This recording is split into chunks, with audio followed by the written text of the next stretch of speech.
19 लोकांना जाळून टाकण्याची धमकी देणारा कॉन्ट्रॅक्टर नाही तर दहशतवादी होता असं उदय सामंतांनी म्हटलं। तर मुलांना ओलीस धरणं चुकीचं, पोलिसांनी सुटका केली ही समाधानाची बाब असं केसरकर यांनी म्हटलंय।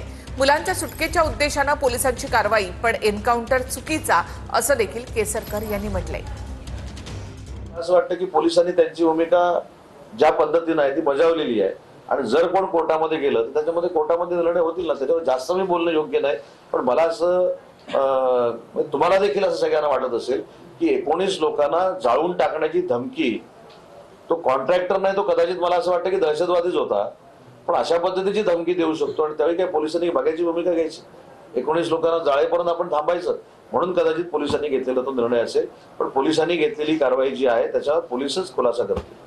नाही, एन्काउंटर झाले हा खरं तर ते चुकीने घडलेलं आहे। कसं की मुलांची सुटका करण्याच्या उद्देशाने पोलिसांनी कारवाई केलेली आहे। मुलांना ओलीस धरणं हेच मुळात चुकीचं आहे आणि त्याच्यामुळे पोलिसांनी कारवाई करून त्यांची सुटका केली ही समाधानाची बाब आहे।